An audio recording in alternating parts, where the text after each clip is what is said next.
একটা ছেলে বা মেয়েকে ফোনে যদি কবুল বলে, কাজী ছাড়া হবে না, বিয়ের জন্য সাক্ষী হওয়ার শর্ত আছে। পাগলা কোথাকার, ফোনে বিয়ে করে বোকার, পালিয়ে গিয়ে আমার কাছে চলে আসিস। হ্যাঁ, 20,000 টাকা লাগবে নাকি?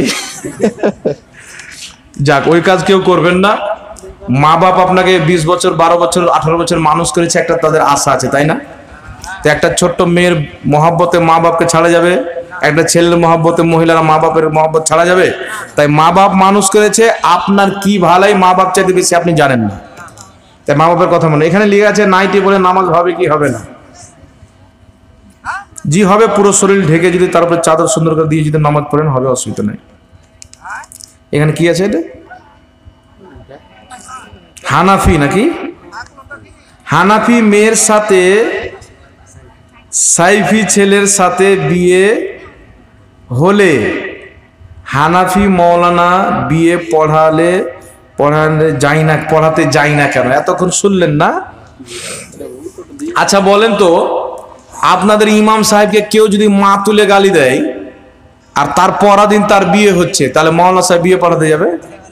বলছে তুই গ্রামে রাখছে, হ্যাঁ না রাখ, তোর গ্রামে আমি পেশাব করি বলবে, আমাদের ভাষায় বলবে না, যাবে? তাহলে যে ব্যক্তি নবীকে গালি দেয় ওর সাথে বিয়ে পড়া যাবে?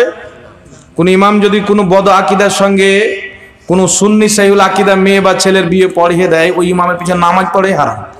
আপনাদের ইমাম যদি বিয়ে পড়িয়ে দেয়, জোর জবরদস্তি করলেন, আপনাদের গ্রামের কওরির নামাজ হবে না, পিছে সব নামাজ পানিতে চলে যাবে। কেন?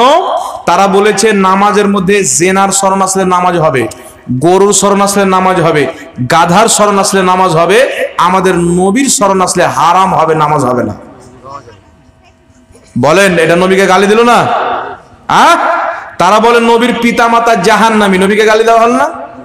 মুসলিম শরীফের একটা হাদিস, তোমার বাবা আমার বাবা জাহান্নামী, কিন্তু তোমার বাবা আমার বাবা এই শব্দটাই জাল।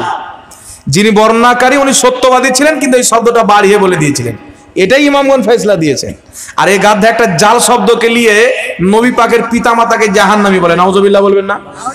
যদি হাদিসটাকে সহি মেনে নেওয়া হয় নাউজুবিল্লাহ এই শব্দটাকে, তবুও জাহান্নামী প্রমাণ করা যাবে না, কারণ এটা একটাই খাবরে ওয়াহিদ, আর খাবরে ওয়াহিদ দিয়ে কাউকে জাহান্নামী প্রমাণ করা যায় না। এই জাহিলা তো হাদিসের ওসুলই বুঝে না, নাম দিয়েছে আহলে হাদিস।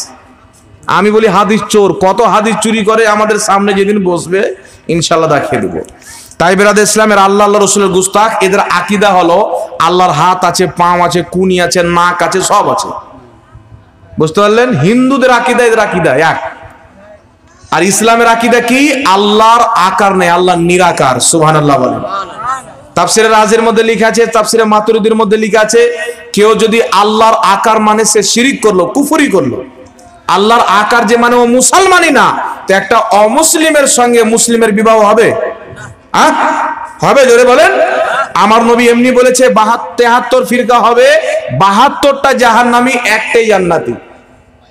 তো জাহান্নামীর সঙ্গে জান্নাতীর বিয়ে দেওয়া চলবে? জোরে বলেন। আপনি যদি বলেন যে আমি সুন্নি জান্নাতি, তো বাকি ওয়াহাবিটা হবে যা আছে সব জাহান্নামী, তাহলে ওর সঙ্গে বিয়ে দেওয়া চলবে আপনার? হাদিস শুনি যায়। আপনি যদি বলেন হুজুর ভাগের কথা কেন বলছে, আমার নবী তো বলেছে রে বোকা যে 73 ফিরকা হবে, 72 জাহান্নামী, একটাই জান্নাতি। ভাগ আমি করছি না, সহিটা আমি বলে দিচ্ছি। তো সুন্নিদের বিবাহ 72 দলের সঙ্গে পড়ানো জায়েজ হবে না। নিজের মেয়েদের বিয়ে সাবধানে দিবেন, আল্লাহ সকলকে তৌফিক দান করুন। সাইফিদের এটা কি আছে হযরত?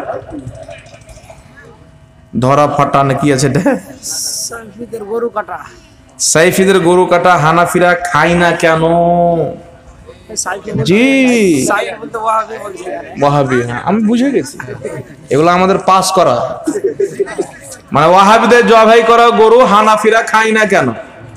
দেখেন, কেউ যদি নবী পাকের হাদিসের অপব্যাখ্যা করে জেনে শুনে, কোরআনের অপব্যাখ্যা করে জেনে শুনে, নবীর ব্যাপারে যার এরকম ধারণা থাকে যে নবীর সম্মান বড় ভাইয়ের মতো করতে হবে, নবীর চাহাতে কিছুই হয় না, নবী গায়েব জানে না, এইগুলো নোংরা যাদের আকীদা, তাদের আকীদা নোংরা হওয়ার কারণে তাদের জবে করা খাওয়া মানে মুর্দার খাওয়া।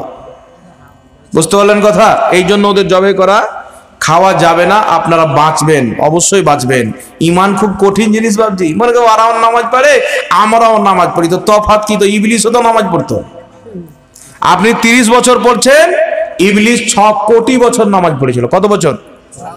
হ্যাঁ, 6 কোটি বছর নামাজ পড়েছিল। ইবলিস যদি জবাই করে দেখাবে, হ্যাঁ, তো ইবলিসের চাইতে বেশি ক্ষতি এরা করছে, মানুষকে মিথ্যা বলে গোমরাহ করছে।